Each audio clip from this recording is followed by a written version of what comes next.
Hare Krishna Maharaj, please accept my humble obeisances. Oh, Hare Krishna, please accept my humble obeisances. I thought no one was there. No, I'm so sorry Maharaj. Just give me 2 or 3 minutes. The student are just coming. Okay. Are you studying over there? Maharaj, I came here I'm a dentist, so I came here for a dental observership here in Michigan. For what? For internship. Oh, internship. Are you doing your intern there? Oh. Yes, Maharaj. You're near to Ann Arbor, is it? Yes. Yeah, I know Ann Arbor. Big college town. Oh, really, Maharaj? You also studied here in Ann Arbor? No, but when I was a Sankirtan devotee, we went there and did book distribution. Wow. So nice to hear that, Maharaj. I was looking for someone who had done street book distribution in Michigan. Yeah, we did. We traveled there, and of course, Ann Arbor was very good. A lot of books we sold there. We'd go in the dormitories, you know. I hear Harmony House is there also, isn't it? Wait, sorry, Maharaj, which house? Is it Harmony House? There's a thing called Harmony House. Is it? Maybe because of freezing, the snowing here, I couldn't go outside, so I don't know much about the areas and the houses about in Ann Arbor or Michigan. No, there's one devotee. He's a disciple of Jayapataka Swami Maharaj. His name is something Madhava. And he's begun a nice preaching project there. I met people there. Oh, I should really, try to find. I'm also a disciple of His Holiness Jayapataka Swami Maharaj. Oh, are you? Yes. Mm-hmm. Yeah, so there's this one Madhava. He made a project there in Michigan. I thought it was in Ann Arbor, but I'm not sure. Okay. Anyway, it's a very nice dynamic preaching program, and they don't call it ISKCON, they call it something like Harmony House. Oh, I will definitely search it out about this Maharaj. But I was a desire to visit Alaucha Temple in Florida.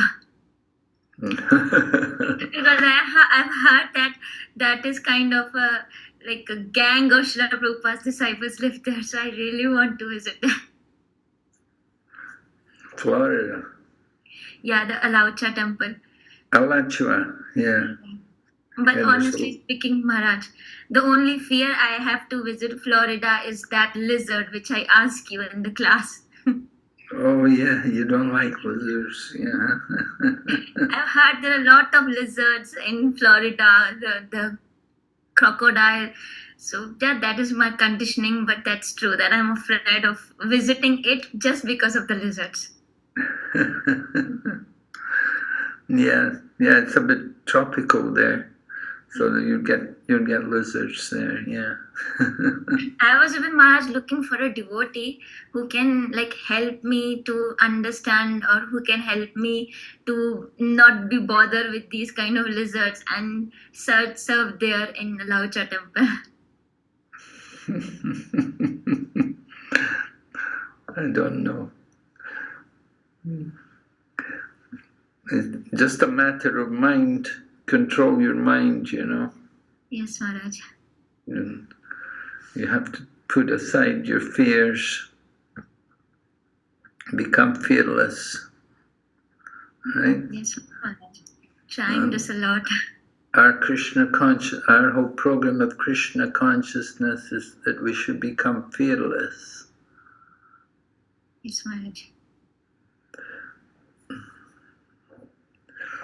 And in your profession, because you're in the hospitals, so you see a lot of suffering and so on. Yes. So you can learn to be fearless. I really wanted to know one thing, Maharaj. Here in America, a lot of people are in a drunken or in a drug stage. and like sometimes they are very kind of aggressive in nature, sometimes they just going to attack you in a hospital. So I was like, whenever I see those people, I just wonder how Srila Prabhupada like convinced those kind of peoples to join Krishna consciousness. So that I really want to know, like, you were with Srila Prabhupada, and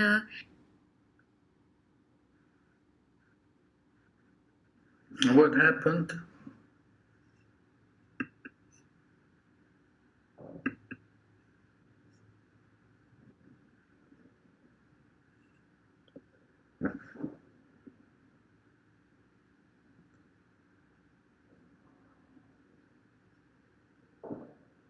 Maharaj. Yeah, so I was asking Maharaj, have you ever seen like how Srila Prabhupada convinced the people in America who are so in a drunken stage and who are having drugs? Because honestly speaking, I'm been afraid to go in front of them and just ask something, like just to preach them. So I really wanted to know, you have seen, if you have ever seen Srila Prabhupada doing or convincing those people. So I really want to know, Maharaj. Well, you know, Prabhupada, generally, he liked us to do everything peacefully, you know. Recording in progress. Prabhupada was very tolerant about everything, and any issues which came up, then he would have the devotees around him take care of it. But sometimes things got out of hand. You know, like sometimes devotee would get a bit physical and fight with the people. And Prabhupada, but he didn't like to see that. And he was worried. One time it happened in Holland.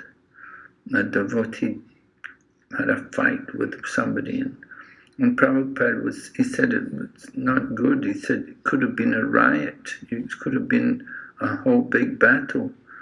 He said, we definitely don't want to encourage that kind of thing. You know, Prabhupada wanted to keep the peace. You know, we're a peaceful movement. But sometimes you have to fight. Sometimes you have to be aggressive. And especially in the USA, it's so dangerous there. Yes. One devotee was just telling me he traveled on a Greyhound bus and somebody pulled a knife on him. He said, that's the last time we travel on the bus. He said, he won't take a bus again. You know, he thought, save some money, go on the Greyhound bus. But he said it was really bad. There were fights, and somebody else had a big fight. And he said, very, very bad. Not a good atmosphere.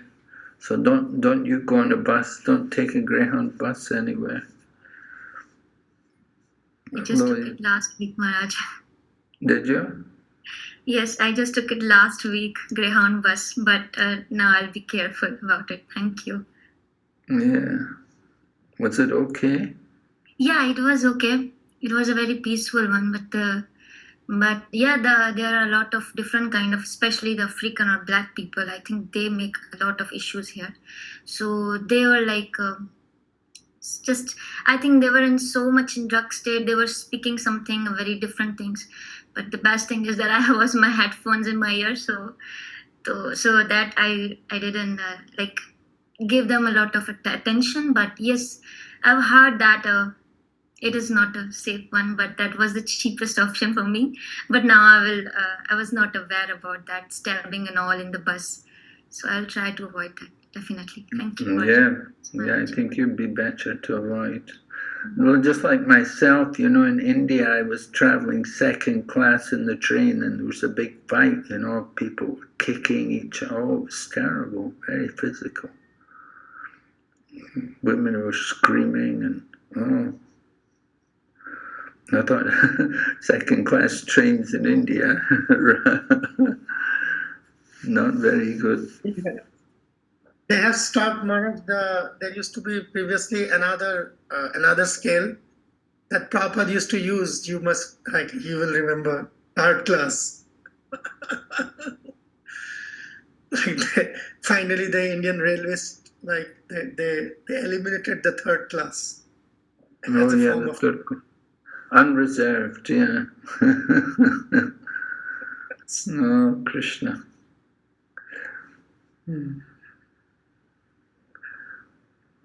So are there people here now? Can we begin? Yes, Maharaj. Okay. Yes, Maharaj.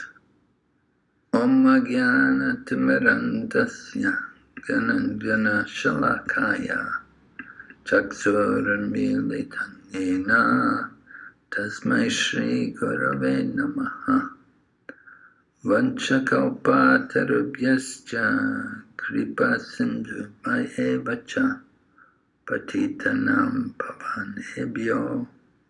Oh, sharing is not turned on. Can we turn on the sharing?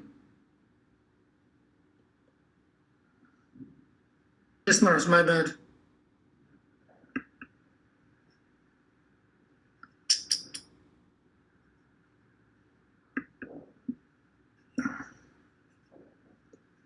Yes, Maharaj, it's okay? Yeah, just let me see.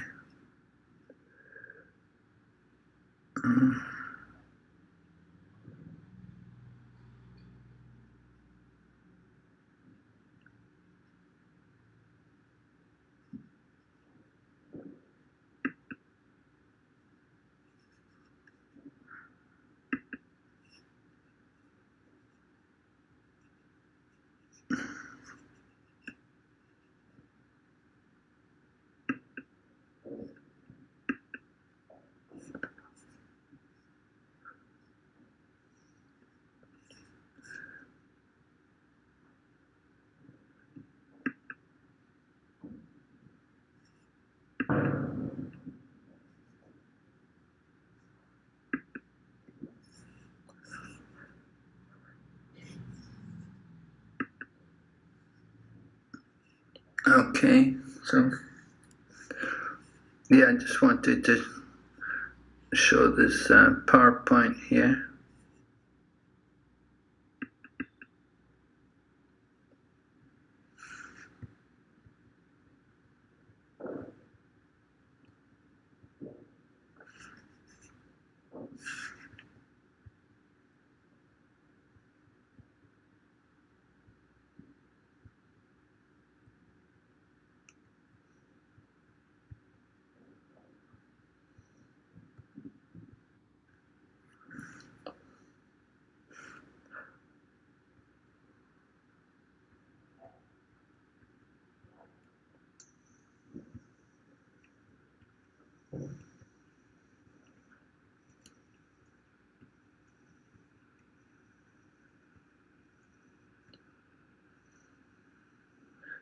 Are you able to see the PowerPoint all right, Prabhus?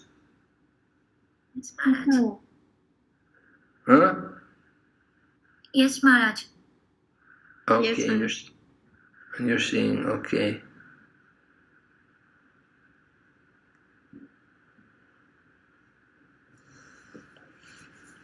All right, so maybe we'll start from here. Divisions of faith. Therefore, Krishna says here, Trivida bhavati shraddha dehinam swabhavaja. If one is cultivating his life like hogs and cats and dogs, the behavior is also like that, and remaining in that position. So his faith, and one who is advanced, who is worshipping deity and having 3 times bath and chanting mantras Hare Krishna, they are not equal. That is not possible because one is situated in the Sattva gun and the other is situated in Tamagun. Although the Tamaguns, the persons who are in the darkness of knowledge, they have got their faith. It is not that they have no faith. They have got faith, but that faith is in the lowest status of life. That faith will not help him for spiritual realization. This is Prabhupada's lecture in Honolulu in 1974 from chapter 17, verses 1 to 3. So Prabhupada is pointing out the difference between devotees, and devotees talking how the devotees are doing their program, and the other people are in the mode of passion or ignorance, and they're doing their thing. And Prabhupada said they've also got faith, but they're not going to get self-realization. It's not, their process is not really, it's not spiritual. That's the point. So we have to understand the difference. It's not only faith, which is important, but there's quality with faith. So some people have faith in the mode of ignorance, and some people's faith is in the mode of goodness. So you get different results according to the faith. All right, so here, just to show the breakdown of the chapter, first of all, began with faith, then we heard about worship and food in the modes. Remember, we spoke about food yesterday? Do you remember some of the qualities about food in the mode of goodness? How should it be? What were some of the qualities? Yes. Increase the duration of the life. Yes, increase duration of life. Something else? Purify the existence. Purify one's existence. Good, yes. Strength, health, happiness, satisfaction. Yes, good. Strength, health, happiness, satisfaction, nourishment. Juicy and fatty, Maharaj. Yes, right. They should, food's in the mode of goodness, they should be juicy. Okay, good. And then sacrifice, austerity, and charity in the modes. Sacrifices, we spoke a bit about sacrifices, about how sacrifice meant to do something for the benefit of others. You give something for others, doing things for others' benefit. And we began austerities. We spoke a little bit about austerity of the body. Austerity of the body. Remember, what do you have to do to practice austerity of the body? We have to have respect for who? For our parents, like our superiors, and for our gurus. And for the Supreme Lord. Yeah, for the Supreme Lord too. Yes, Maharaj. Right. Okay. And charity, we have to talk about that. Those are things that are coming up. So here, austerity in the modes, right? Goodness, passion. First of all, goodness is described in 3-4 verses, then passion, and then ignorance. Austerity. Austerity means austerity of the body, first of all, then words, and then the mind. We have to practice being austere in all these different things, right? Body, mind, and words should be used in the service of Krishna. Actually, there's a verse which says that the liberated soul Ihayasya harer dasye karmana manasagira nikilas papiyavastastu jivan mukta sa uchate. The jivan mukta, meaning liberated soul, he will use his body, mind and words in the service of the Lord. That is the liberated soul. So in Bhagavad Gita, Lord Krishna is speaking about cultivating the mode of goodness. And we spoke about the body. Certainly, austerity of the body is keeping the body clean, and then giving respect for others, for our seniors, and worshipping the Supreme Lord, and mother and father, and teachers and gurus, Brahmins, these things. That is the austerity of the body. And then austerity of words. That is an interesting thing. If you look at the purport there, Prabhupada writes how austerity in words means we should say things, we should speak things so as not to disturb the minds of others.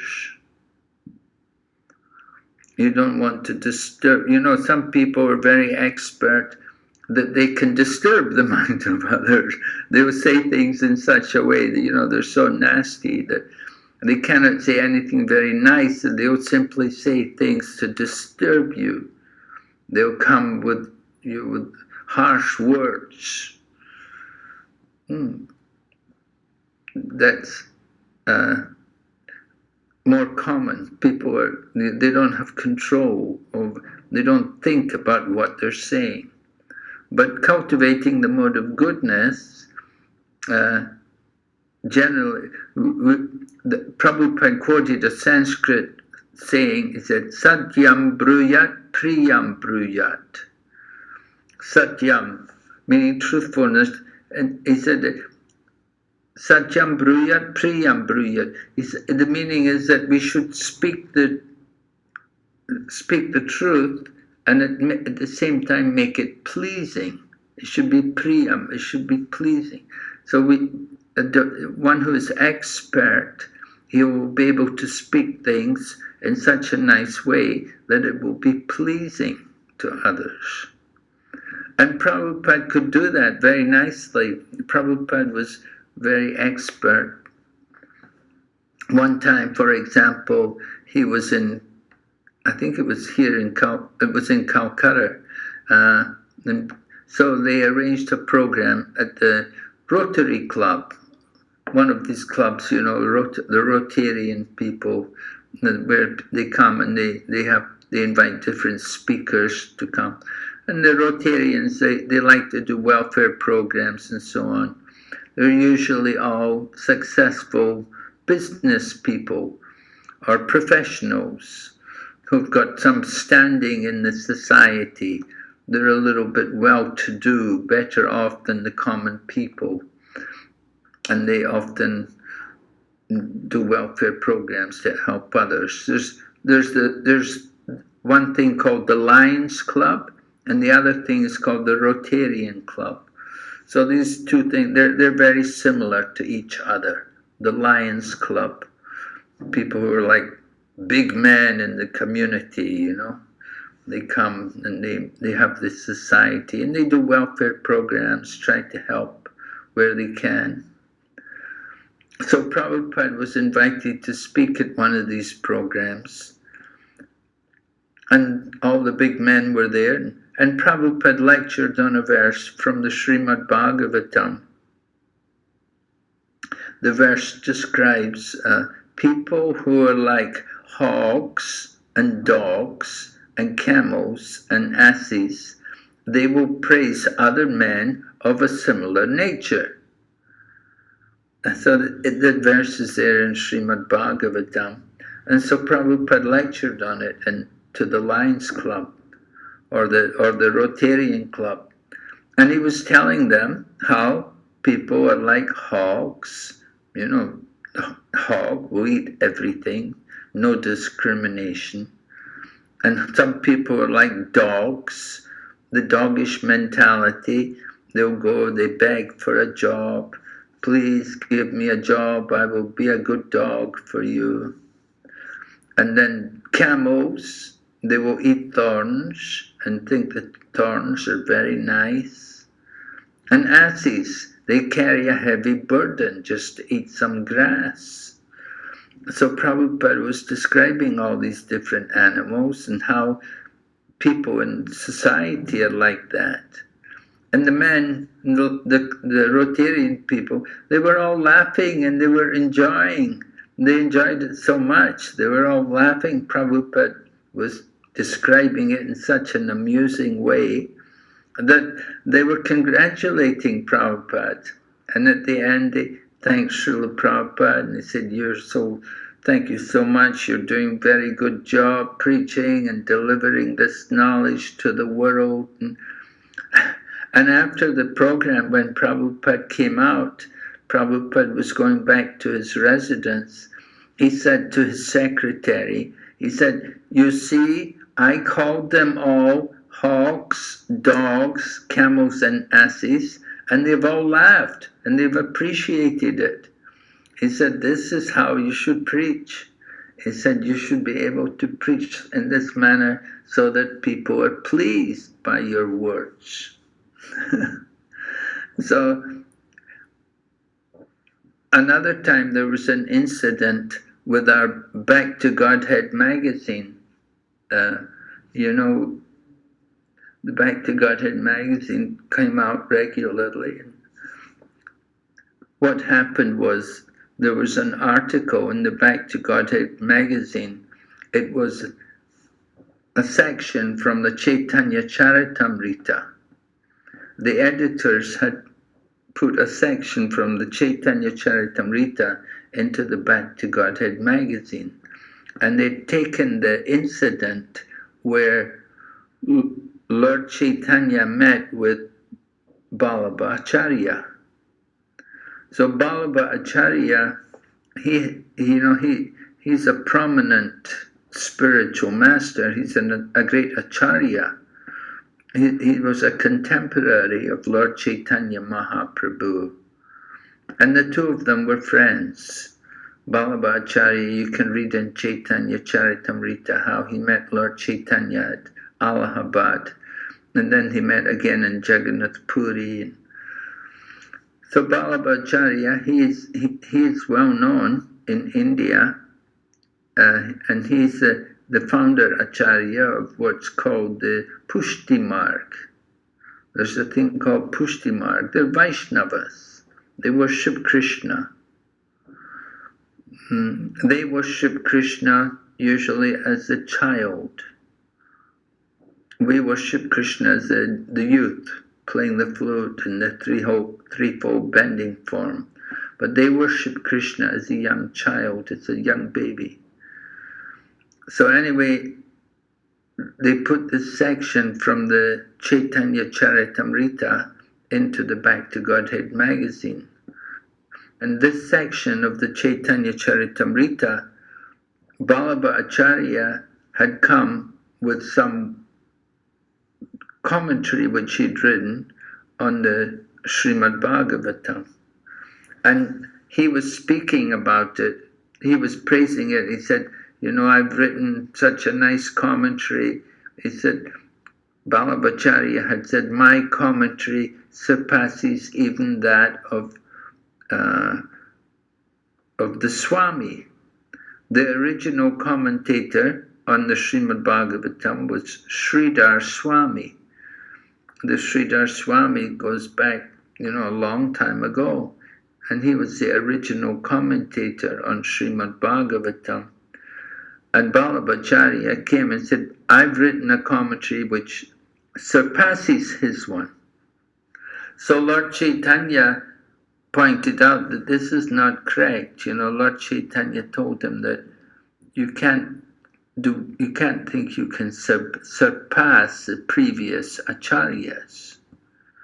And Lord Chaitanya pointed out in a very interesting manner that you can't think you're better than the Swami. If you think you're better than the Swami, then you're not chaste. You should be chaste, Women should be chaste.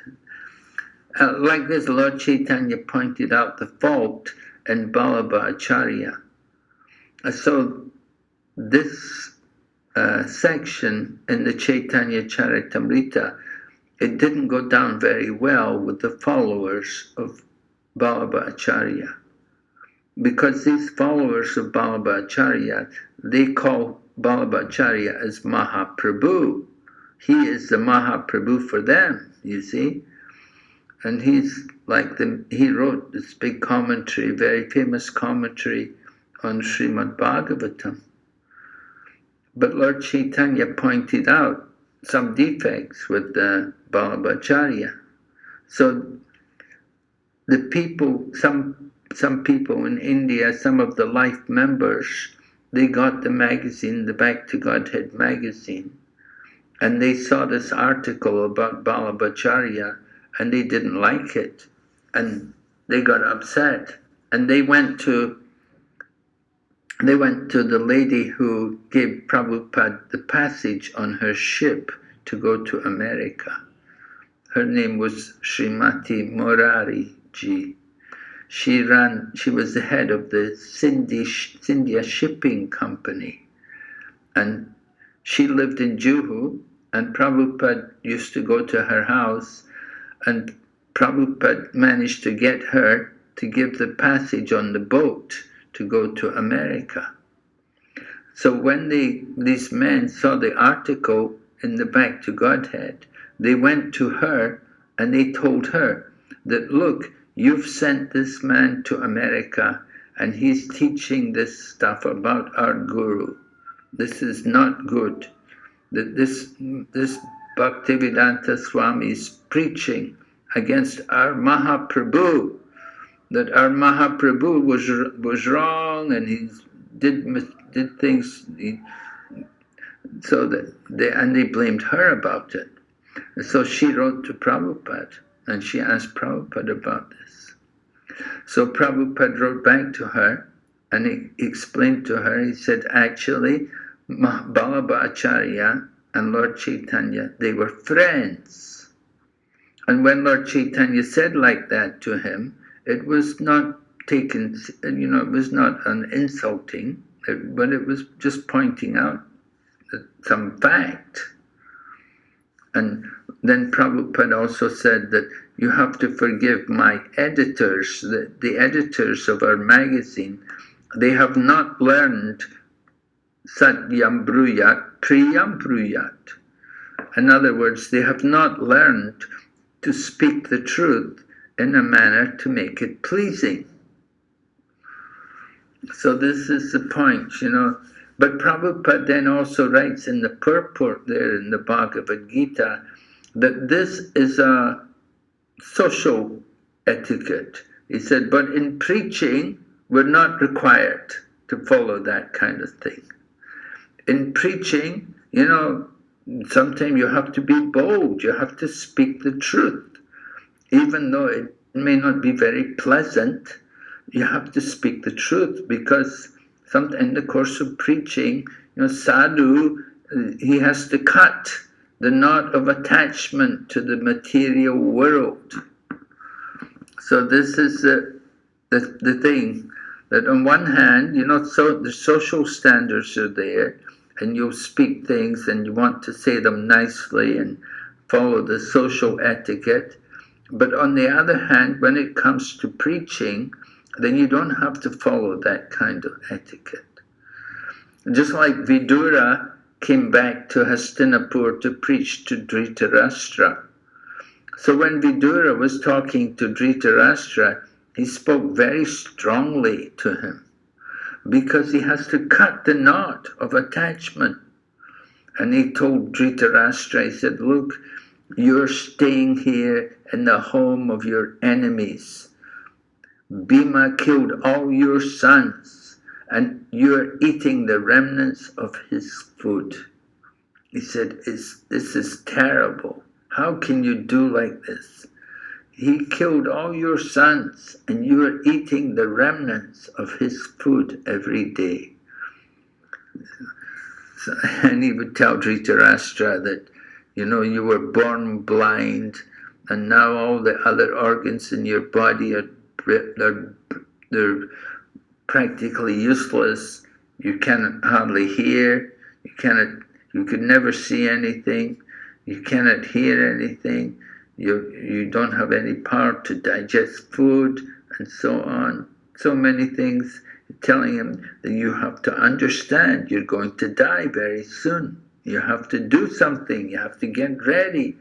So Vidura was speaking strongly because he wants to get Dhritarashtra to detach himself from the home and to go out of the house and to endeavor for some purification.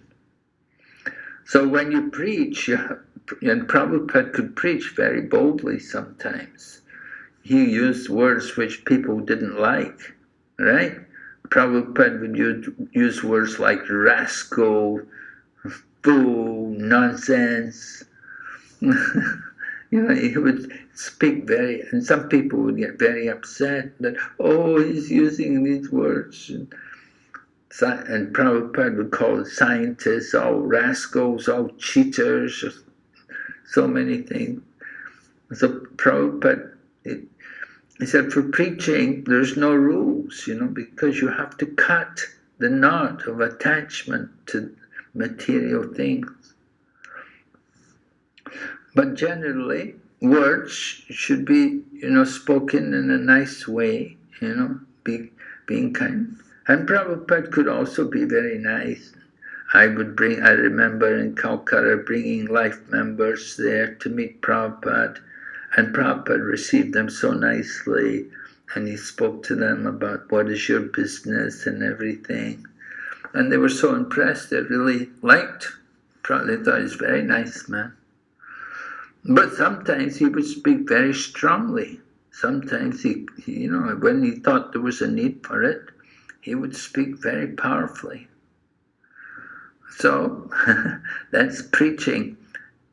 Bhaktisiddhanta Saraswati used to say, for preaching, you have to have some fire. You have to have some life. A dead man cannot be a preacher. If you don't have any life, then you never influence people.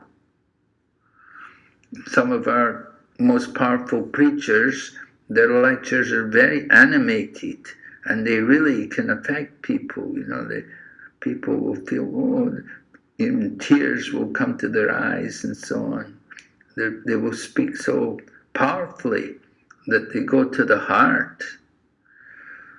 So, like that, different words, we have to learn to use our words in the service of Lord Krishna. Any questions about this? Everybody clear? We have to know when to speak strongly and when to be pleasing. When we don't just want to flatter people. Sometimes we think words which are pleasing, we should flatter them. Oh yes, oh it's so good that you're such a pious person. And even we're told in the Chaitanya Charitamrita that if you approach someone, you can say, my dear sir, you're so pious, you're so learned, you've so much know. Kindly forget everything you know and just take shelter at the lotus feet of Lord Chaitanya Mahaprabhu. So Krishnadas Kaviraj says it in such a nice way. Just forget everything you know. I know you're very learned, but just forget it all and take shelter in the lotus feet of Lord Chaitanya. So that's austerity of words. Of course, another kind of austerity of words is to recite the scriptures, recite the Vedas and so on. And we do that, regularly. We're reciting things like Shikshastikam. And in the morning at Mangalarti we sing Guru Vastikam. So we do have these kind of activities within the temple program. Sometimes maybe coming up to Purushottam Mass, there's a special song which people sing in Purushottam Mass. And during Kartik, people like to sing Gopi Geet. And we also sing, of course, Damodarastikam in Kartik. So this is austerity of words and reciting different verses and scripture or sections of the scriptures. Sometimes we will sing the Ishopanishad. Maharaj? Yes? Going back to the your comment on like preaching strongly in the service of Prabhupada. These days we also see trend emerging. Like I think it's this preaching strongly in the service of Prabhupada seems to be out of fashion, and it's like more like love bombing people. So, I'm asking this question because I've seen this trend in India also, in Pakistan also, quite popular. This love bombing preaching, like we have to, how should I say this? Like speaking pleasingly. Sometimes it becomes so much so like it borders comical. Yeah, what is comical? It's just yeah. So then, and the downside of that, what I have noticed is people start mimicking that kind of preaching. Like that kind of like love bombing seems to be like being. I think that might gives an impression that you are an avatar of compassion. Yeah, I'm sorry to say, but these things I just cannot. I mean, devotees always say I have seen people becoming victims to that, and then those devotees are like while they're on that vyasasana on that podium on that pedestal, that's like love bombing going on, and right after they are off that high seat, then the real self comes out. And the same thing I've seen when the newbie preachers, the new kids on the block, they learn that they ape that thing, and I've seen the preaching has like the ultimately the effect of preaching is disastrous. Like you see, yeah, it's like you find like those people like very shallow knowledge. So, yeah. And as I said, because the preaching strongly in the service of Prabhupada seems to be not in vogue anymore. It's like out of fashion. So then, of course, Bhakti-Vikas Swami published the book like that, didn't he? Speaking strongly in Srila Prabhupada's service. Yeah, that book hasn't reached Pakistan yet, Maharaj. Bhakti-Vikas is a very powerful preacher, and he doesn't compromise. But he's successful. He certainly attracts a lot of people, gets a lot of followers, a lot of attention. So, yeah, love bombing, huh? It's something I never heard of this before. This is something new to me. Usually we just speak about flattery, being flat, able to get people by flattering them. Yeah, that's the flattery. Oh, we have to like embrace these devotees to our hearts. Oh, everybody is it's just like that, whatever nonsense you are doing, whatever you are doing, what do we care? As long as you give me my donation and you come and touch my feet, flatter me. That's like, I don't know who is flattering whom. I feel that like the speaker is flattering to the audience, and audience is coming in hundreds and thousands of flattering back. And yeah, I know there's this one group which they have from India, and they're there in Hong Kong also, and they will say things, they want to say things like, they say, oh, you don't have to be afraid of death, when you die, Oh, you'll just be like going into another room and all your old friends will be there. You know, you know it's quite different how they present it and how it's presented in Srimad Bhagavatam. You know, they want to make it water everything down and say, you know, just like they have annual vegetarian day, you know, one day in the year, vegetarian, you know, it's just so ridiculous. So definitely we do need to speak strongly, and words are powerful. Words are, they say the pen is mightier than the sword.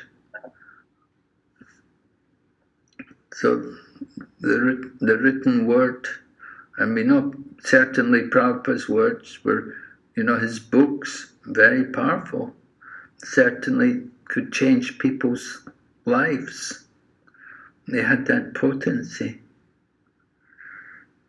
Just because he spoke the truth. All right?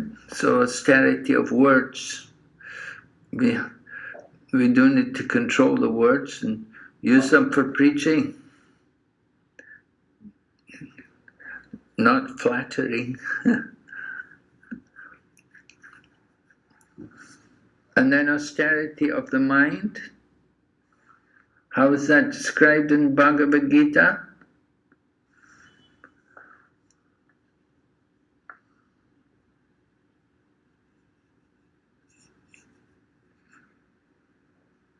Yes, somebody can read.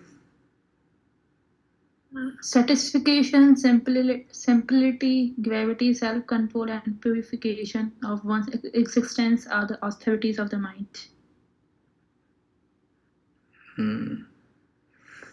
Okay, so austerity of the mind. Definitely we do need to fix the mind and control the mind. So if the body and words are being properly used in the service of Krishna, and actually it's the mind which comes first, isn't it? The mind has to be fixed on Krishna, and then when the mind is properly controlled, then the words and the body will also be used nicely for the service of Krishna.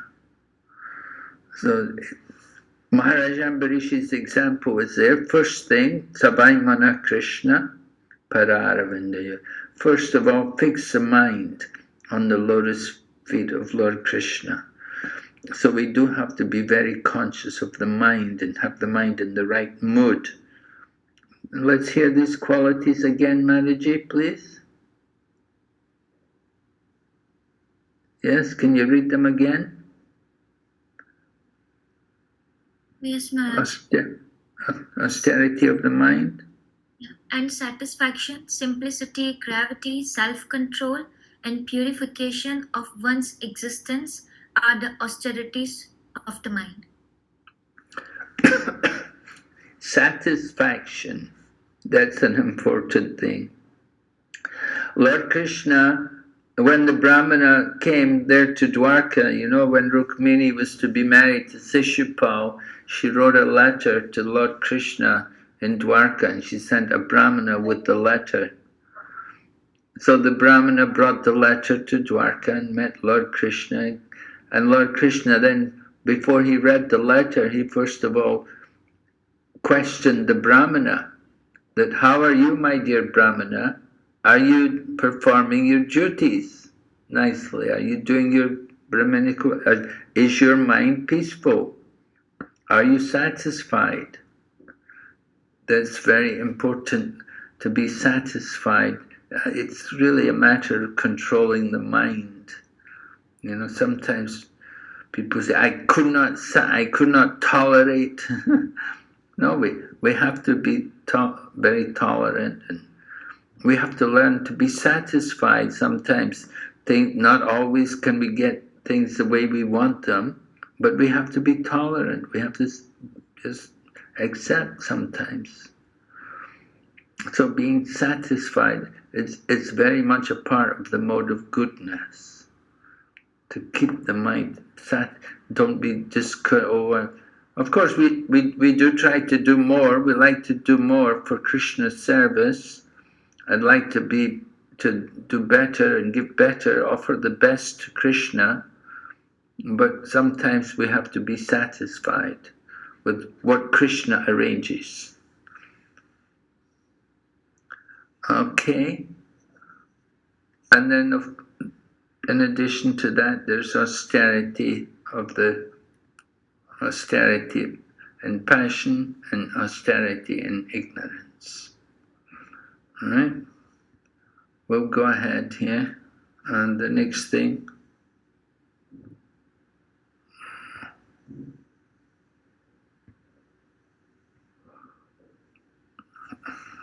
Okay, Prabhupada talking about austerity of speech consists in speaking words that are truthful, pleasing, beneficial, and not agitating to others.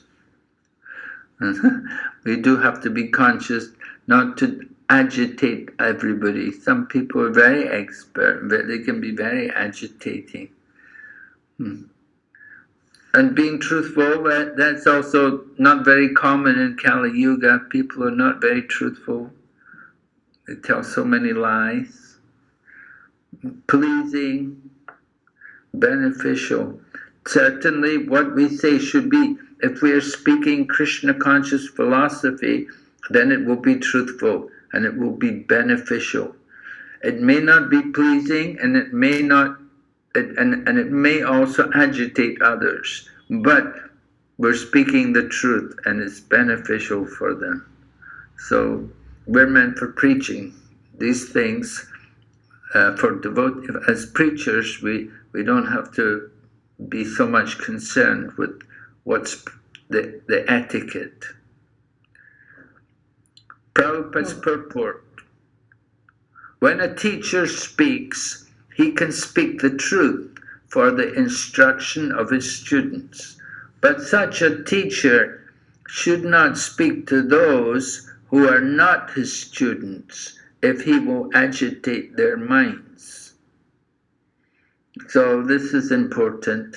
We have to know who we can speak to, who are our students and who's not.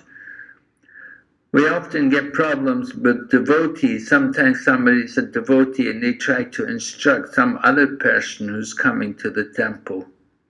And then you get conflicts, They will say, who are you? You don't tell me what to do, and like that. So they agitate somebody's mind by trying to give them instructions.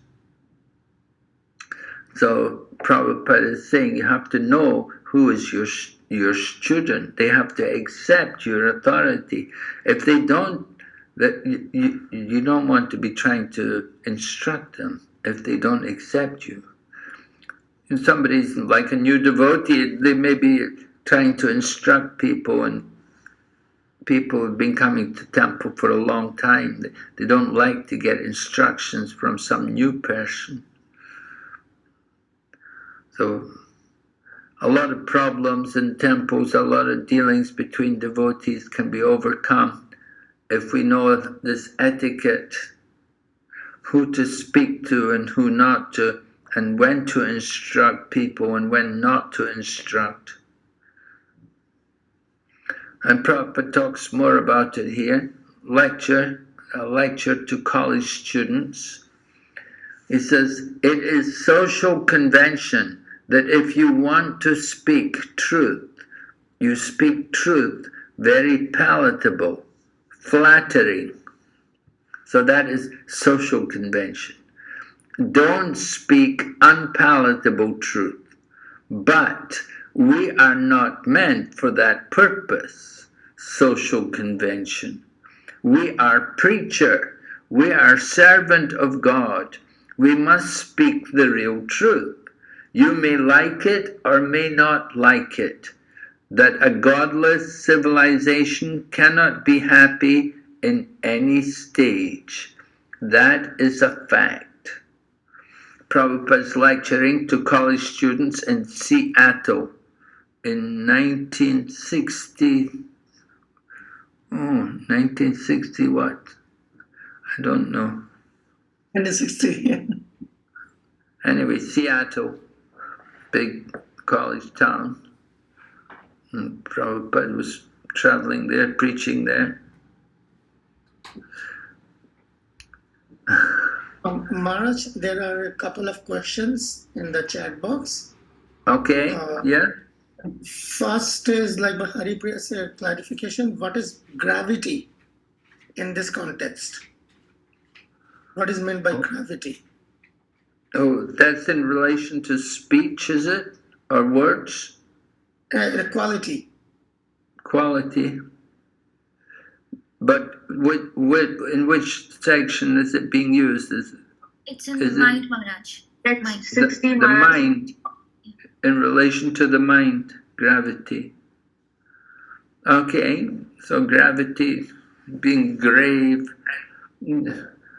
Yeah, devotee won't be, it shouldn't be joking around and, fooling around. It should be serious, grave. He's conscious. Particularly if he's presenting some philosophical point or teaching some people, lecturing, he's going to be grave. He will be serious about it. It won't be it's not a joke. He won't take it lightly, but it will be serious. He wants to impress people about the importance of what he's speaking. So gravity is like that. You want to be conscious of your mood. The mood should be serious. The mood should not be frivolous, joking around and fooling. Yeah, we like humor, but humor has its time and place. Not all the time. So generally, the mood, the devotee should be grave, should be serious about things. When we're chanting Hare Krishna, when we're doing our puja, worshipping the deity and so on, you have to be very conscious. So you have to be conscious. So that requires gravity. If one's not properly controlling his mind, if he's taking things very casually, he won't be grave. And you won't get such good results. Yes, Prabhu? Yes, thank you, Maharaj. There's another hand up by Darshana. Hare Krishna Maharaj, please accept my humble obeisances. So I have a question. As you earlier said that we have to speak truth but in a pleasing way. So at the same time we have to be tolerant and accept, sometimes be satisfied. So at this point, what should we do? You have to accept and be satisfied, yes. Well, we have to speak the truth, but we have to make it pleasing, right? So, is it difficult? You say something, you say it in a nice way, You have to say it in a manner which people they won't be offended. You're going to temple. Usually when we go to the temple, we tie our hair up. We don't have our hair hanging over our shoulders because we're going to the temple. So it's. We just want, we like to see, ladies in the temple, they have their hair tied, they don't just have it hanging all over their shoulders. This is so we can speak about these things, and when you come to temple, you shouldn't have come in a mini skirt, can you take this cloth and wrap it around your legs, please, because your dress is not very appropriate for coming to temple. And sometimes, you have to deal with these kind of things. People come to temple and they're not properly dressed, but they want to go in the temple. And so we make arrangements. Oh, yeah, it's nice you're coming to the temple. We're very happy you're coming to temple. But please, could you just wrap this cloth around yourself, because you've got these shorts on, and it's not very nice to come in the temple like that. We have a dress code here. So please, would you mind just to take this cloth and wrap it around your legs? Some things like this, these kind of situations, you have to be, nice in talking to people. Don't mind it. Don't mind. I'm not criticizing just you, but we have this standard here. So if you could help us, you can please follow. Thank you, Prabhu. Maharaj, there are more questions in the chat box. I think these devotees do not like to talk to you, but they have questions. That's why they send the questions in the question box and expecting me to voice those questions. They possibly do not so much like talking to you. So the question is, Maharaj,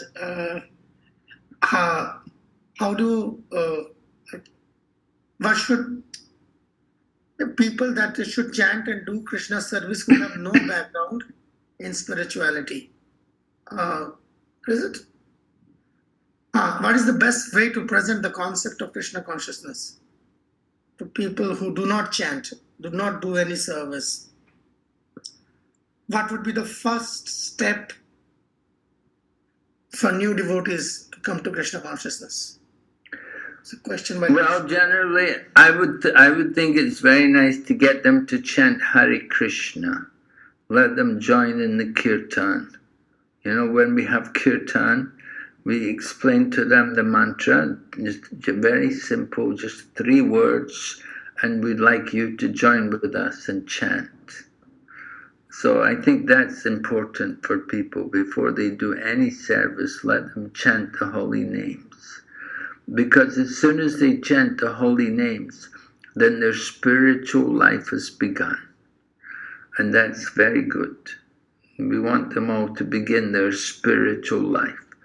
So let them chant first, and once they've chanted, joined the kirtan for a little while, then we invite them to do some service. Yeah, do something. Take part and help, do something. Might be take out the garbage, might be wash the pots or clean the stove or whatever.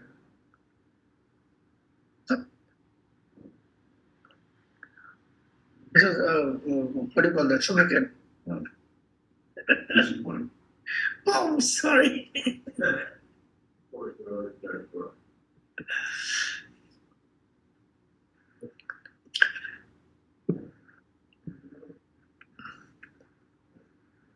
Mara, there's another question here.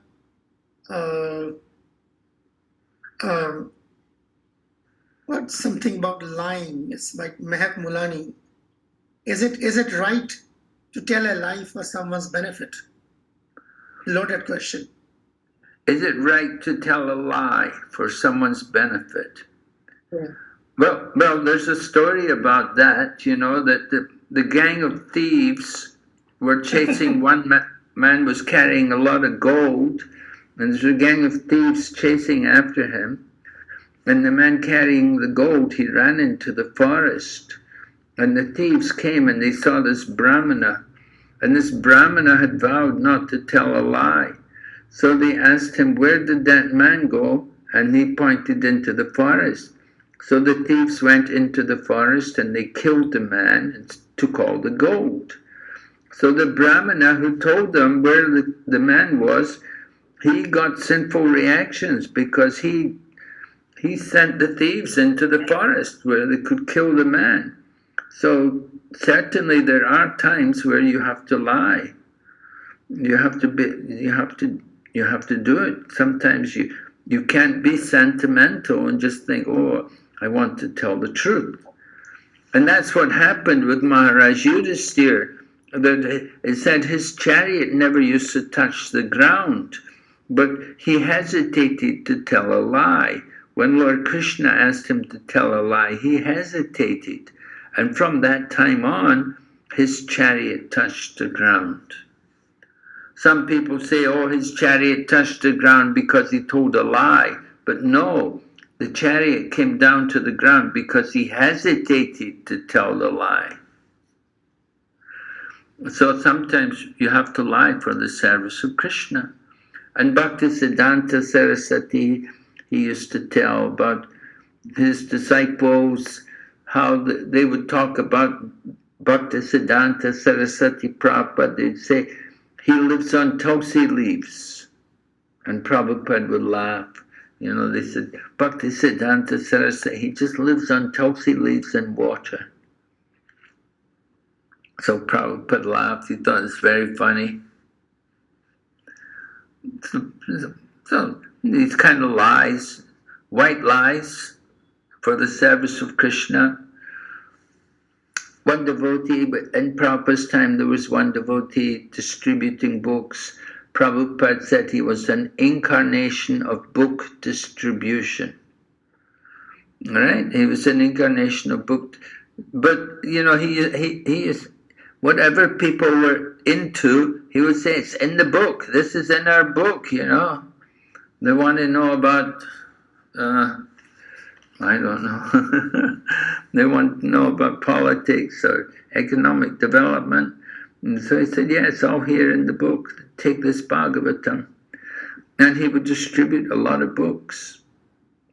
But Prabhupada also told him, Prabhupada said, they should want to take the book. You should not force them. So, you know, lying, we don't want to make a habit of telling lies. It's definitely not good for us. We do want to speak the truth. But there may be times you have to know, there may be certain situations where it's worthwhile to tell the lie, where you have to do it. But you don't want to make a habit that every day you'll be telling lies. That's not the way it should be. You don't want to just go around telling lies everywhere. No, we're devotees. We should be truthful.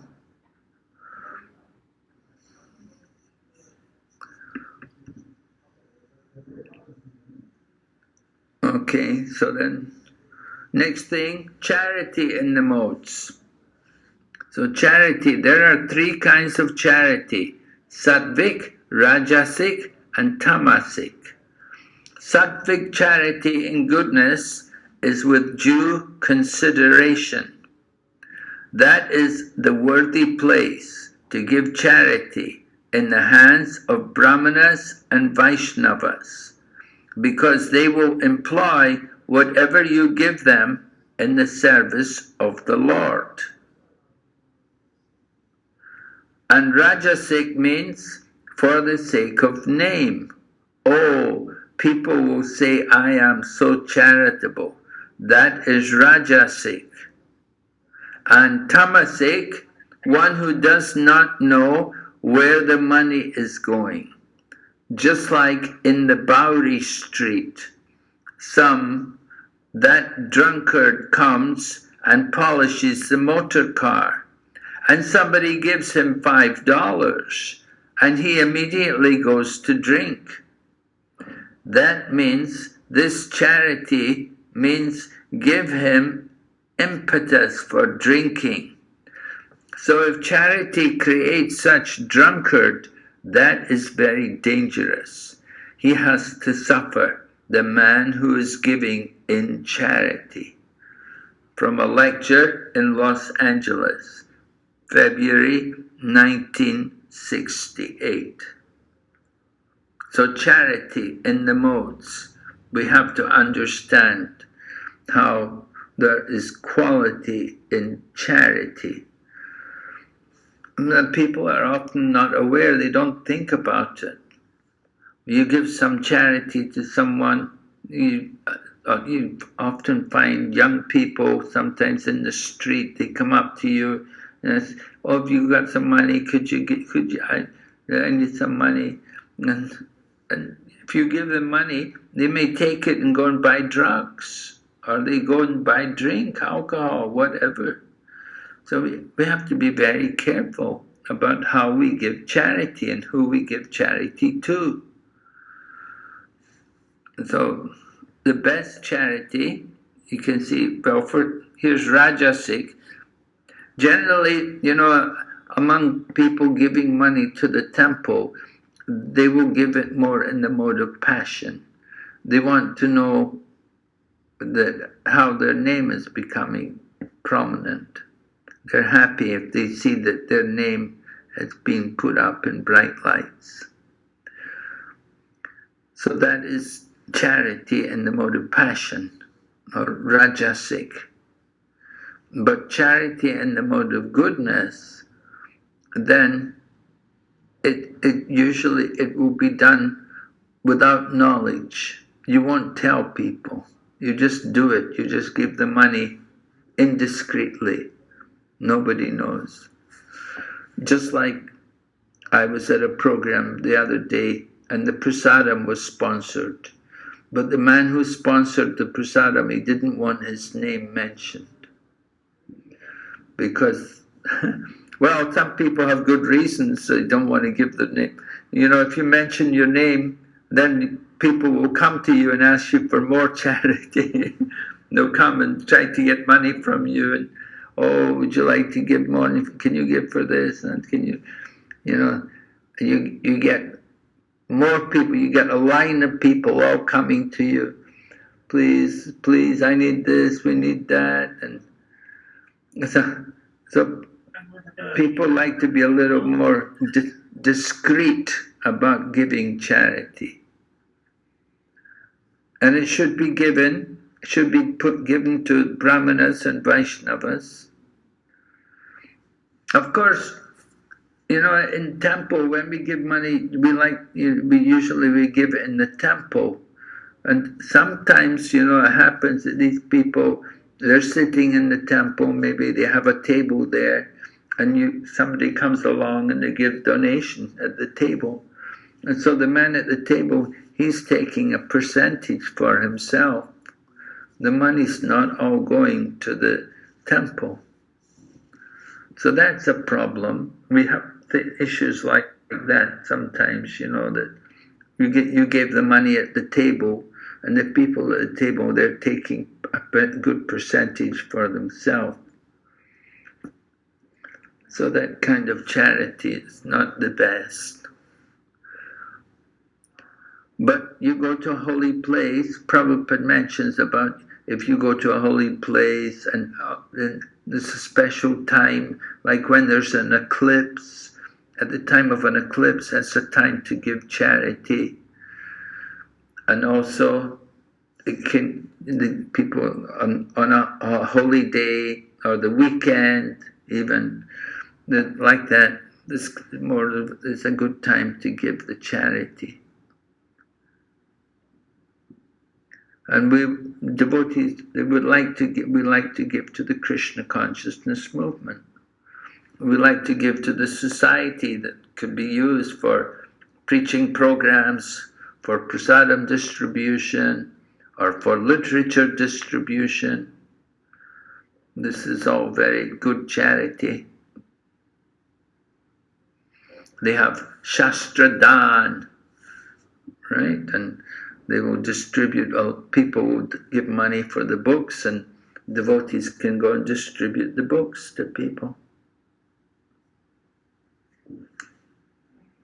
But we have to be conscious that the modes are also there in charity. And you can be giving charity in the mode of ignorance, which is going to be harmful, bring some reaction on you. If we give money to somebody for drugs or something, then we get karma for that because we give them the money. Now, one problem which comes is, what about if the mother and father are retired and then you're working and you give money to your mother and father and they use it to buy meat or to buy non-vegetarian food? So what about that? How to deal with that kind of situation? Because if you give them money and they buy meat and so on, then it's not very good for us. Recording stopped. Any comments on this? Giving charity and then people buying meat, and can be our own family.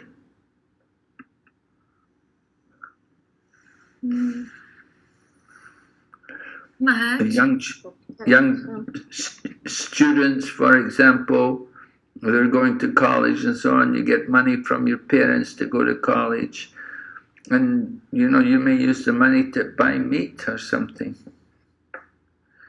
What do you say?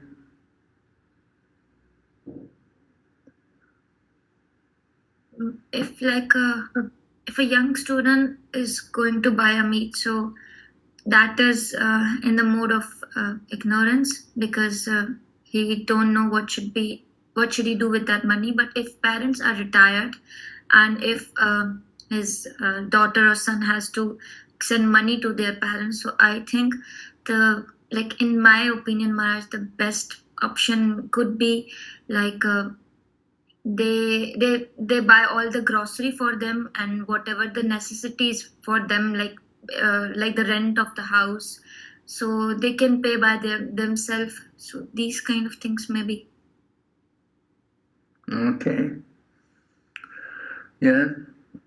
For the rent of the house and things definitely, that's all right. But Hare Krishna, Maharaj. Yes.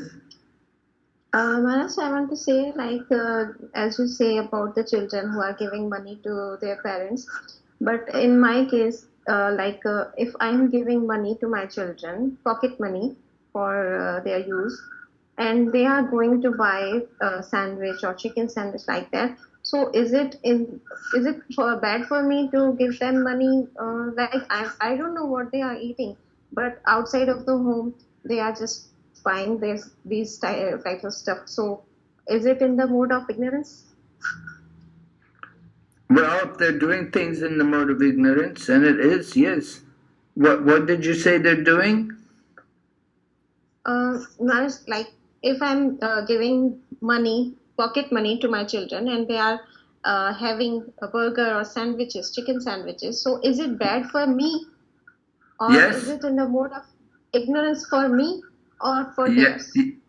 Yeah, for both of you. Yeah, because you give them the money for it, and if they go to the McDonald's or something and they eat some non-vegetarian food, it's not good. It's not good for you, it's not good for them. But Maharaj, I advise them always that you shouldn't eat meat or like that. But if, like in my family also, I don't, I'm a vegetarian, but I have to cook for my family, non-veg. So is it also bad for me? I shouldn't make, or what should I do? You cook non-veg for your family? Yes, Maharaj. Because everyone in my family, they are non-vegetarian. Well, you get karma for that. Definitely. So Maharaj, how should I say no that I'm not going to make it? Well, also well.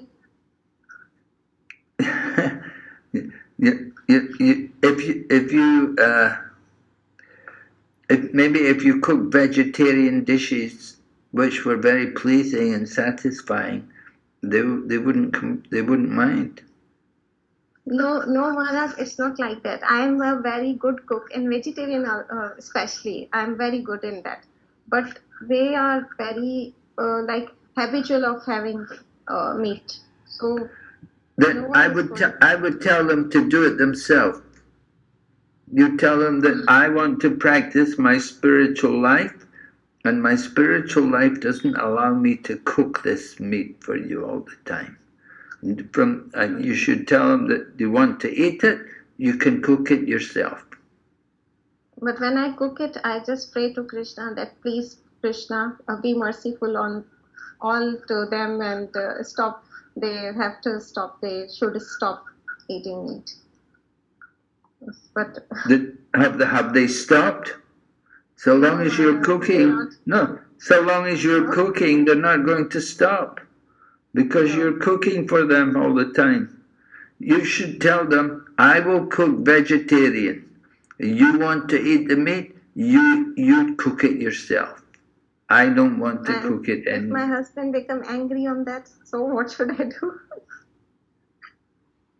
Well, you just if he really appreciates your spiritual practice, he should accept.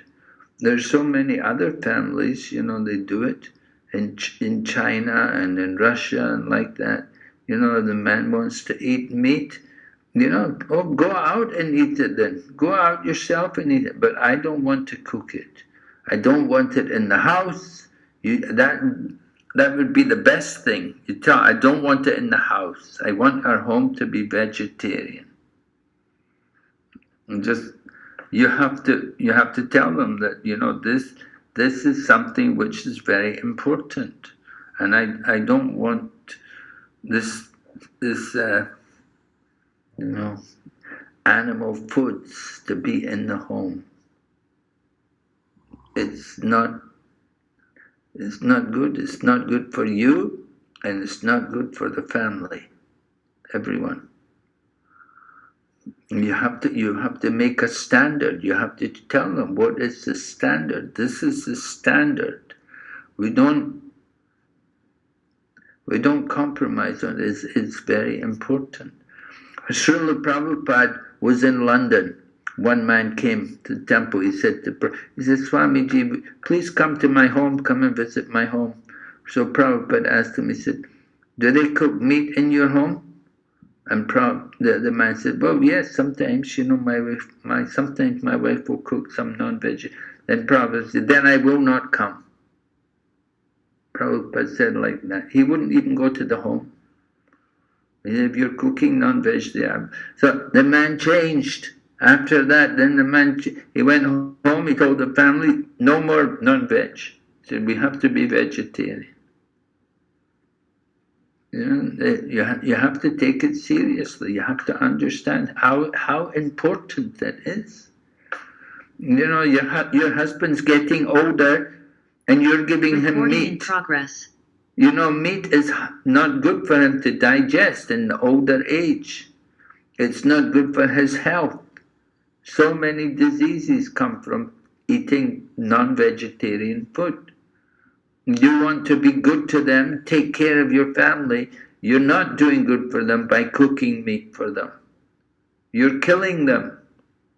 You would be better to tell them, I want you to live long. I want you to be healthy.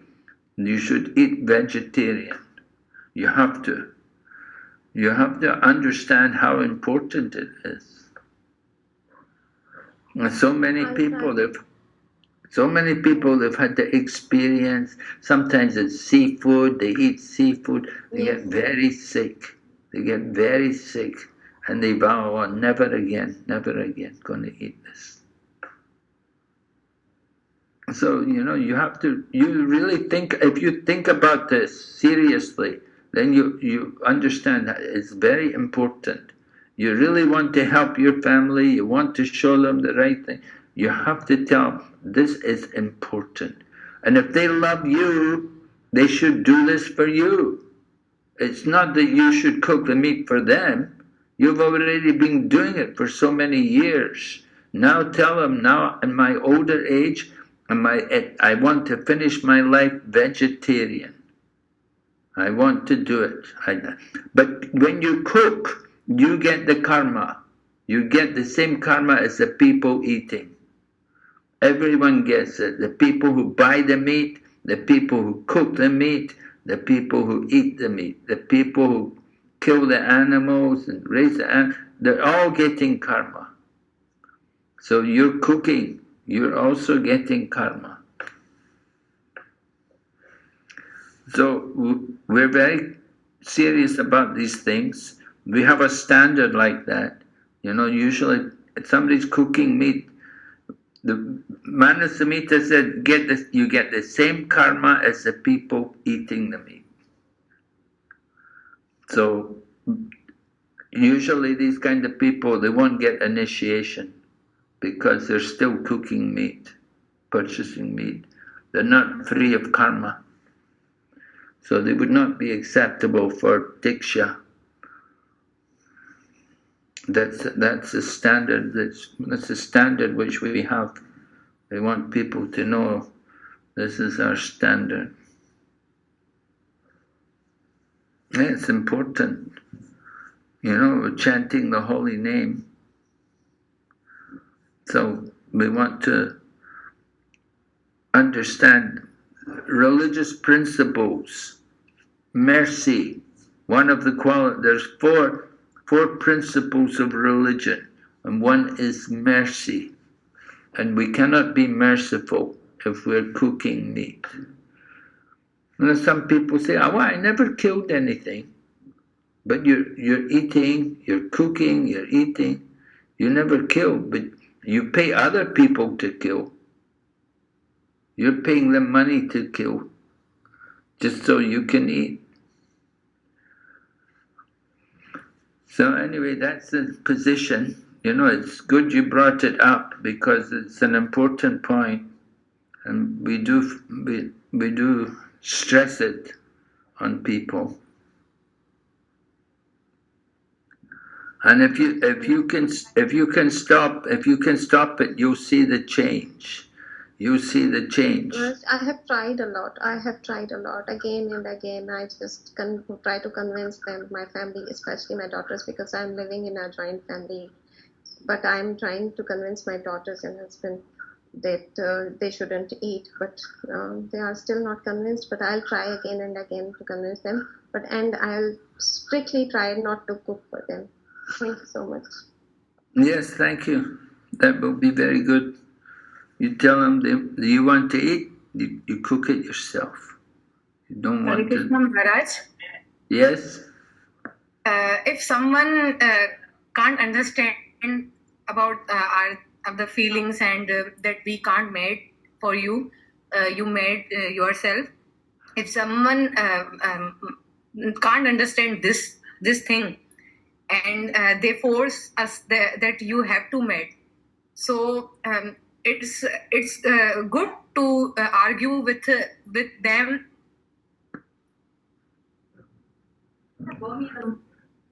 Well, argue. You don't need to argue. You just tell them, look, this is the scriptures. It says it in the scriptures. These things. I'm just following scripture. There's no argument.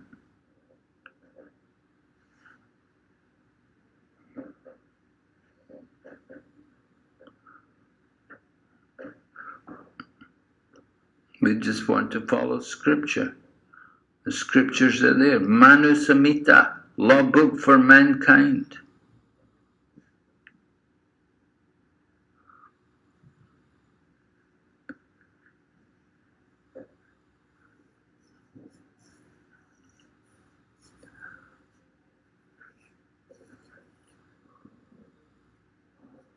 Yeah, so these are things which you have to consider. If you're serious about spiritual life, you want to make spiritual progress, you want to go back to Godhead, you want to please Krishna, you have to do these things. You have to know what is the real standard. This was Prabhupada's standard. So I'm just telling you, I learned from him. He learned from his guru. Well, Prabhupada said his whole life he never even drank tea. You know, he was brought up in a Vaishnava family. So he said, my whole life I never even drank tea. And there was an incident when Prabhupada was a young boy that he had some fever. And the doctor came. And the doctor said, you have to feed him chicken soup. And they said, what? They were shocked. They said, chicken soup? They said, we never cook it. The doctor said, he's going to die unless you give him chicken soup.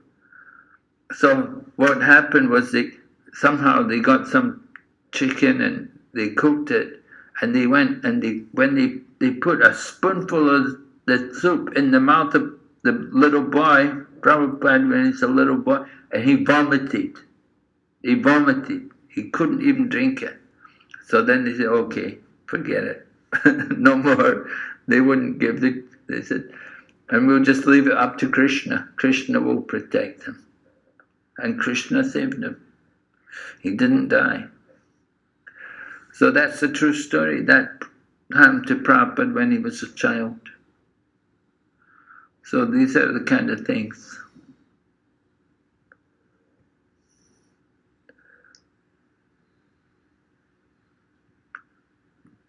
Okay, so charity. Oh, well, that's 18th chapter.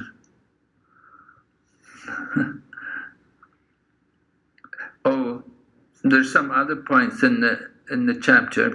We didn't do Om Tat Sat, right? Om Tat Sat is mentioned there.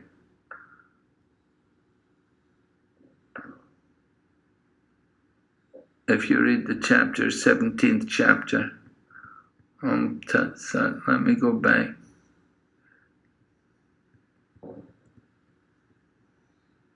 Yeah, see? So sacrifice, austerity, and charity in the modes. And then chanting Om Tat Sat purifies activities. Srila Prabhupada used to write Om Tat Sat at the end of letters and sign the letter.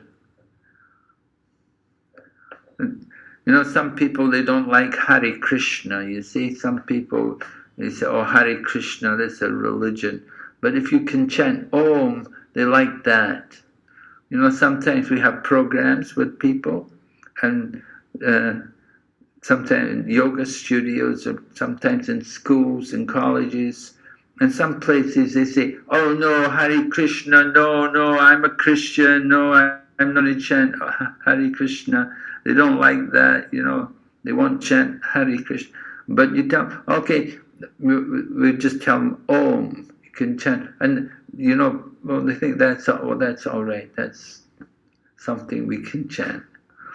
Om, of course, is a one-syllable mantra. And Krishna says in the Bhagavad Gita, I am the Pranava Sarva Vedeshu. I am the syllable Om in the Vedic mantras. So Om represents Krishna. So Om Tat Sat. That is chanted at the end of activities, and that purifies activities. And Krishna mentions that in Bhagavad Gita. There are many different mantras, you know, different names of God. We chant Hare Krishna mantra, we are following Lord Chaitanya Mahaprabhu.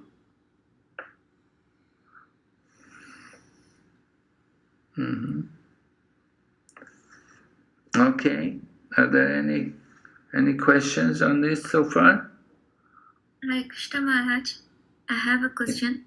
Yes. As the Prabhupada was mentioning about the Bowery Street. So here in Pakistan, Maharaj, I don't know is it in India or not, but here in Pakistan, the transgenders who are just roaming and walking around the streets. So here it is a myth that to get the money, their only source is to beg in the street, and to give them, like, out of compassion, we should give them. So like what should we do in that case if these kind of things come in front of us, like saying that their only source of income or only source of living is just by begging and all, especially in the case of transgenders? Yes, well, what we usually do here in India and other places as well, rather than give money, we will give prasadam. We always, devotees like to carry prasadam with them. And especially like if you're coming out of the airport, sometimes, I don't know, I haven't seen recently, but I know in the past, you used to, when we come out of the airport, there used to be these children there. They would always come. And they would ask money, but then they'd say, have you got prasadam? Because so many people will give them prasadam, you know, and they get a taste for it. They like prasadam. So usually we don't like to give people money, because you give money, you don't know how it's going to be used. You know, you give money to people that they can do all kinds of things with it. So we don't like to give them money, but we don't mind giving prasadam to people. We like to keep some kind of prasadam there to give them. Yeah, but Maharaj, I was reading in one of a book of Srila Prabhupada in which he also mentioned about that portion, and in that he mentioned that if you give them a food and if doctor told them to avoid some kind of a solid food because of or sugary food because of a diabetes, and if you will give that food, so that is also in the mode of ignorance. So in that case, what we should do if we are not aware about their health condition too? Well, we give food. It doesn't have to be so sweet. It doesn't have to be very rich food or anything. You know, you can just, whatever prasadam you happen to have, you give them. You know, maybe you have a samosa or something, or some piece of sandwich. Sometimes we give sandwiches. You take a sandwich. It doesn't have to be some high, very sweet meat. You know, you're not going to give them ras malai or something like. Just give them you give them a sandwich, or you give them an apple, something like. It's nice to carry some fruit. I can give an apple or something like that to them. You know, okay. Thank you. It doesn't do them any harm. Thank you, Maharaj. Hare Krishna Maharaj, I have a question. That you told only by the cooking of the chicken we also get karma. So if we alcohol based things like perfumes or eating like onion and garlic things, so does mean that we are also getting karma?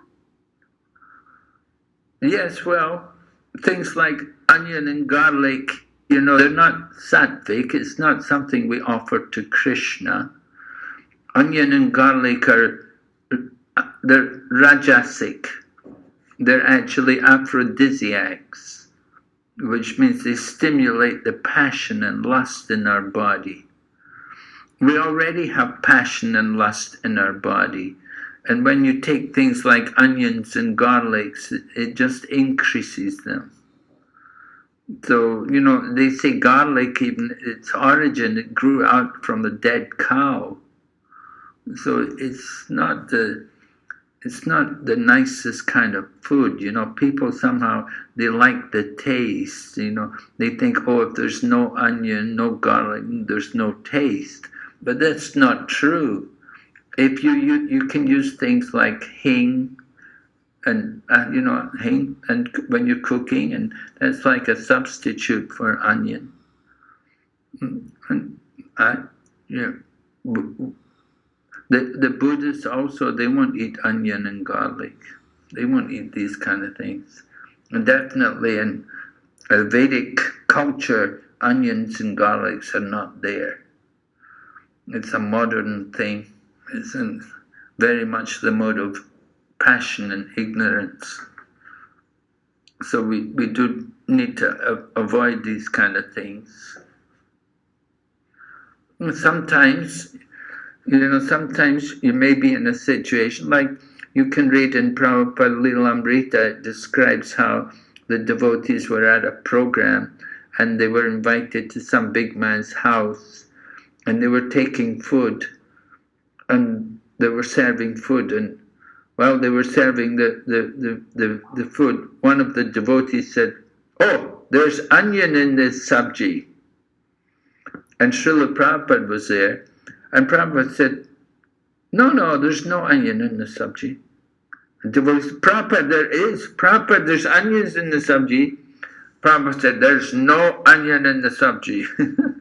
And Prabhupada, in other words, he wanted them to eat it, you know. He didn't want to disturb the man. But Prabhupada himself didn't eat it. You know, Prabhupada told the devotees, just take it, you know, yourself. But Prabhupada himself didn't take it. So, you know, sometimes in a situation, you know, somebody is very important, you don't want to offend anybody, so you may take it, or you may just discreetly leave it on your plate, you know. Pick out the onions or something and leave them on the side. And sometimes, but you don't want to make a habit of that. That's on a very special situation. Some very important man, you may do it. You don't want to make a big fuss about it. That's the thing. You know, keep calm. And better to avoid them. Okay, a lot of hands are up here. Hare Krishna Yes. Maharaj.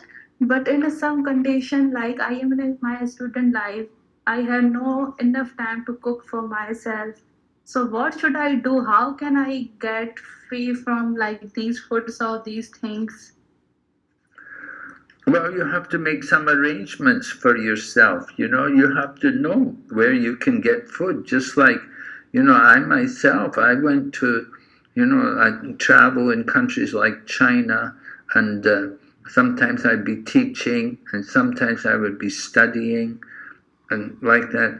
So, but I always managed to make my own food, to cook my own food. I never ate outside food, you know.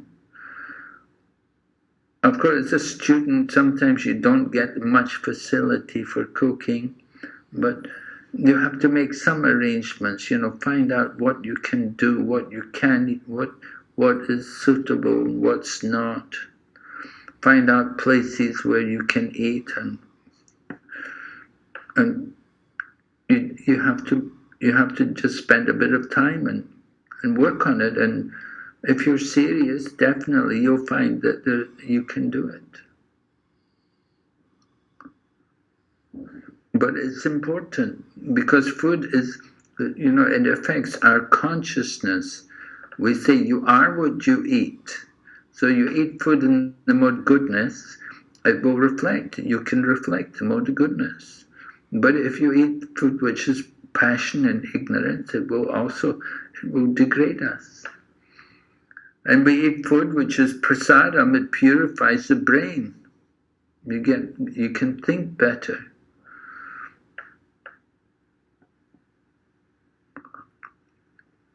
So Thank you so much, Maharaj. Yeah, it's a question of determination. You have to be very determined to do it, you know. But, you know, I've had the experience myself, and I've managed to do it, and I'm sure you can. Okay, some other hands up, are there? Is it Sagar?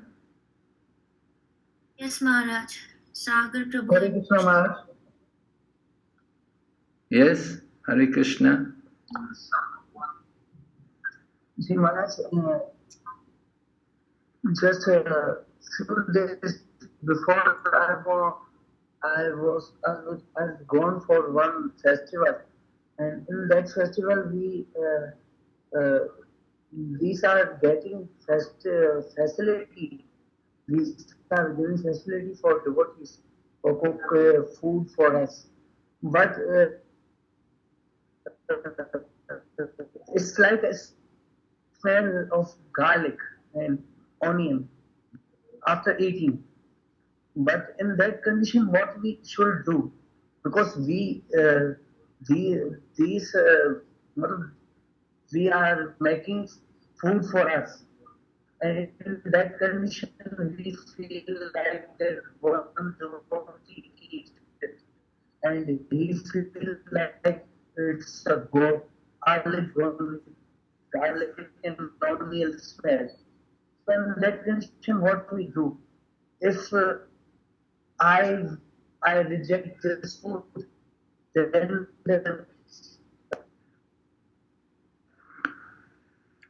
Well, you have to let the man know about what your standards are. Maybe he just doesn't know that you have a certain standard, that you don't usually eat onion and garlics.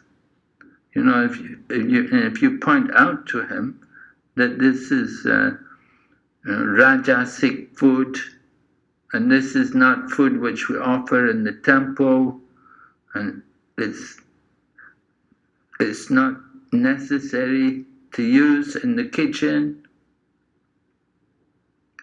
and just request him, you know, that we have this standard, that this is our code, this is our diet.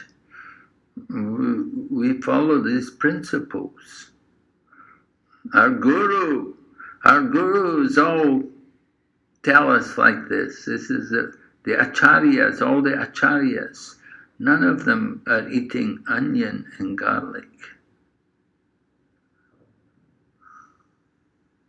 So you have to point it out to people. Sometimes we're just not strict enough. But if you tell people nicely about it, you know, explain to them. We've had many cases where people. I was just in Ahovalam in December. There, I went to Ahovalam in South India, and there's a guest house there, and the devotees were telling me that they have this place where they give prasadam to all the pilgrims, and they were cooking everything with onions and garlics there. But the devotees talked to the people who were cooking the food, and they told them, they said, you know, you shouldn't be giving onions and garlics, and they got them to stop, and they still for some now that they never cook onion and garlic. They told them, you know, this is not the standard. You want to give sanctified food stuff, there should not be these things, this onion and garlic. This is just a passion and ignorance. And you want to avoid these things.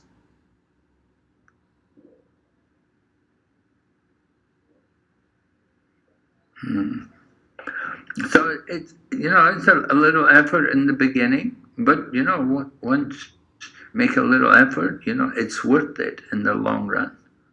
That you have your standard, you have very clear standards, what you eat and what you don't. You see, this is it. And Bhagavad Gita is describing pavritim cha nivritim cha janana vidur asura. Pavriti and nivriti, things you should do and things you should not do. We have to learn. We have to know clearly what is the standards. And we don't compromise. There's not a standards there all over the world. It's all over the world, you know. South India, my goodness, the people there, almost everybody, onion and garlic, you know, they're very much fond of onion and garlics. But devotees won't take onion and garlic. The devotees, the Vaishnavas, they don't take onion and garlic. But common people, uncontrolled sense, they don't know. They eat everything. So we have to know what is the clear standard. We want to keep these standards. It's important for us. For our advancement in Krishna consciousness, you have to do these things. Control the tongue, right? Vacho vigam. It's the very beginning. And the Upadeshamrita, nectar of instruction. Vachovigam manasa krodavigam. The tongue. If the tongue is controlled, then the belly is controlled. And then a lot of the agitation is stopped.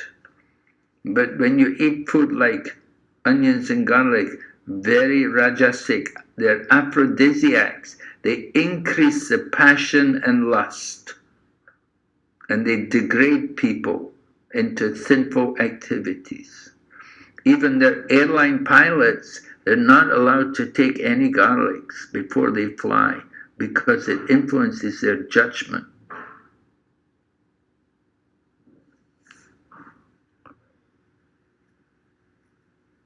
Mm-hmm.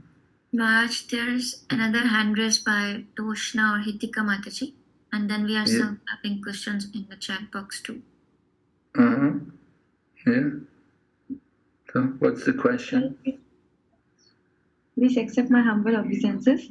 As you know, many cosmetics consist of alcohol, and we use that. So does it mean that we are consuming alcohol, or do we get the karma of it? Well, alcohol, of course, you're not consuming it directly. It's going on the skin, not going on the inside the belly. And generally, the idea is alcohol is prohibited from drinking. But you're not drinking any alcohol. You're just using it on the skin. You say it's a cosmetic. Well, I'm sure there are other cosmetics, I'm sure you could find cosmetics which don't have alcohol. If you were more concerned about that, it's not a big deal. Alcohol. We do use alcohols and different things like medical treatments and so on, like that. Use some for purification. But if you wanted to be particular about it, I'm sure you could get more natural cosmetics rather than using alcohol.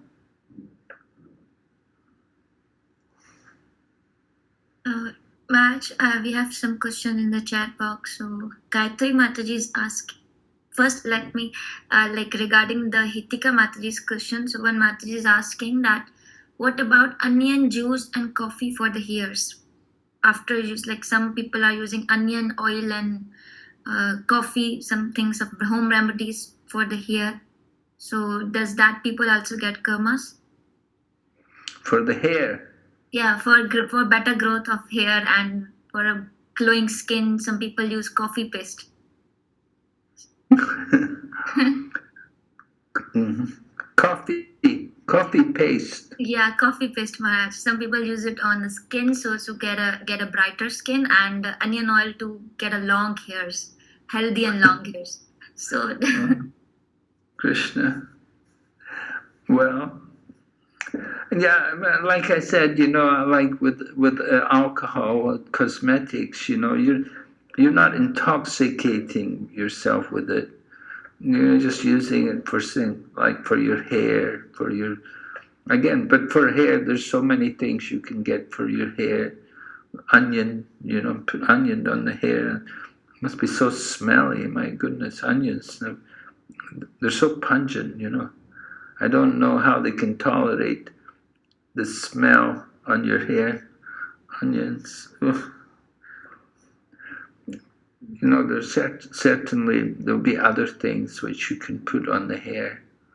And for the skin, coffee paste. We do like to avoid these things, They're not the most pure things. Natural things are better. Find natural herbal things. Why we have to go to these kind of things, coffee and so on, onions. Some people even use eggs for better growth of hairs, Maharaj. It's all nonsense, you see. Yeah. You don't need these things. Your hair will If you're healthy, your hair should grow in its head without all these people are so No. so people are very much misled. We get influenced by other people. Oh, you do this, you do that. But try to be natural and stay away from all of these kind of things. Coffee and onions and garlics and so on. Not really, not helping our Krishna consciousness. That's the thing. Thank you, Maharaj.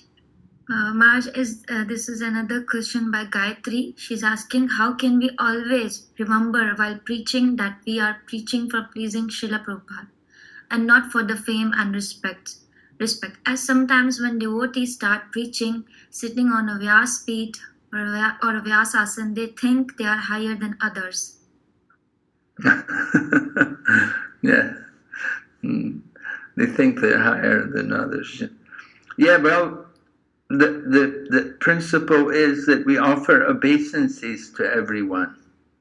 So before you sit on the high seat, first of all, we offer obeisances. And when you come down from the high seat, then you offer obeisances again. And when you're up on the high seat, you have to always remember that you're not really high, that you're just simply a servant. And we're just trying to repeat what we've heard from Srila Prabhupada.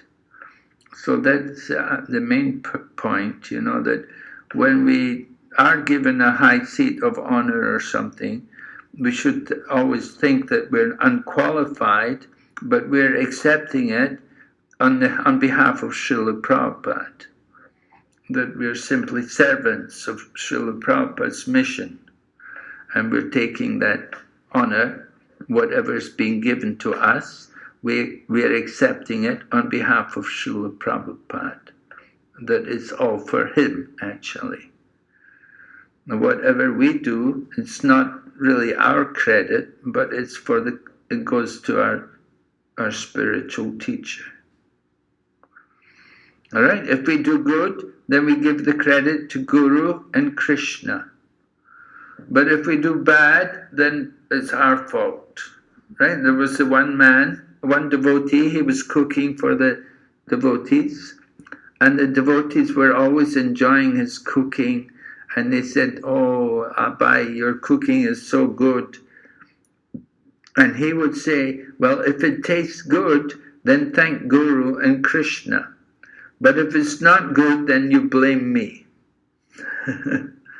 Right? And so we say the other way, We say, well, if it's not good, then it's Krishna's mercy. And if it's good, then I did it. I get the credit. We want to take the credit ourselves. So we're happy to give the credit to Guru and Krishna. That's the main thing. So we want to remember we're simply tiny servants in the service of Srila Prabhupada, and Srila Prabhupada's in the service of his Guru, and it's all going to Krishna. Okay, did Sagar have another question, was it? Yes, Maharaj. He's Sagar Prabhu.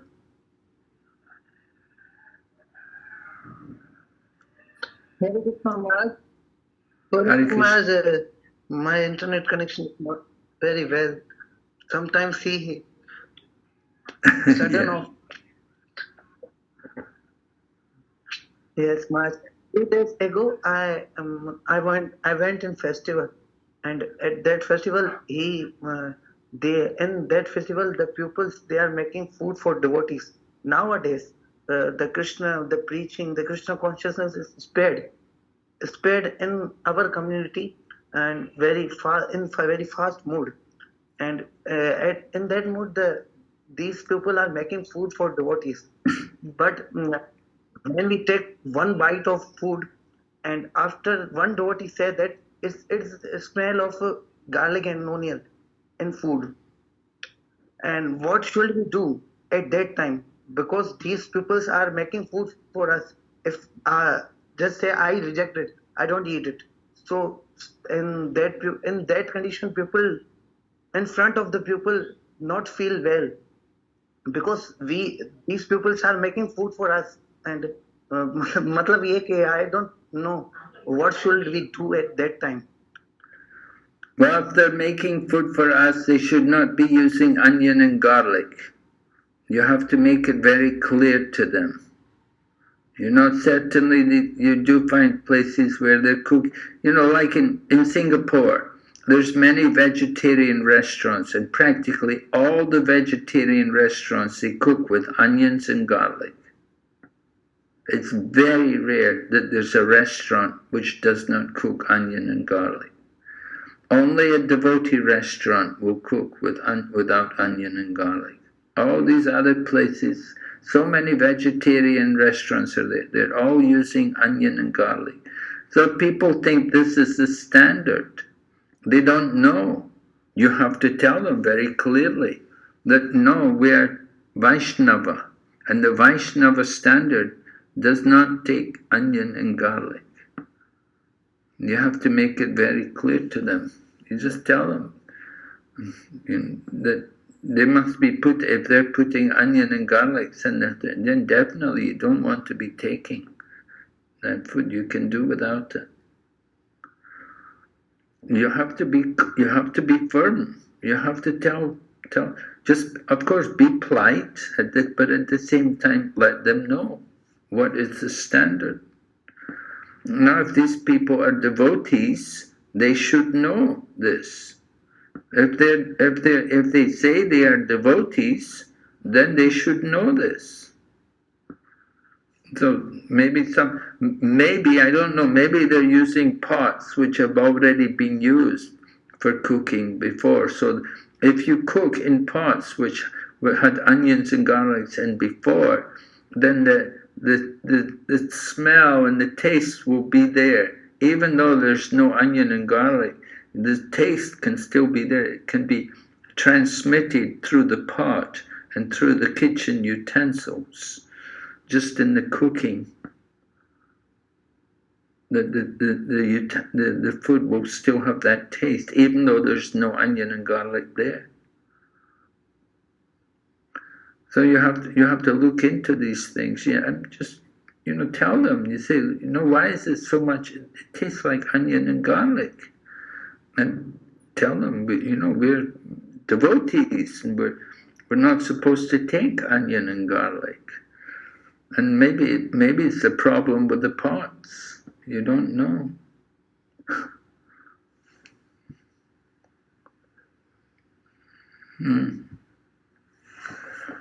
Okay. No more. Anybody questions are finished? Yes, Maharaj. There are no more questions on the checkbox. Okay, so we will stop here today, and next week we'll come on to the 18th chapter. Okay, Maharaj. Okay. Thank you very much. Thank you, Maharaj. Srila Prabhupada ki jai. Holiness Bhakti Vigna Vinashnashi Maharaj ki jai. Bhakti Vrinda ki jai. Thank you so much, Maharaj. Hare Krishna. Hare Krishna Maharaj. Hare Krishna, Maharaj. Monday को classes है, Monday, Tuesday and Wednesday. तो चले गए तो आना है. उसके बाद आई थिंक वही वीक हमारा एग्जाम भी होगा.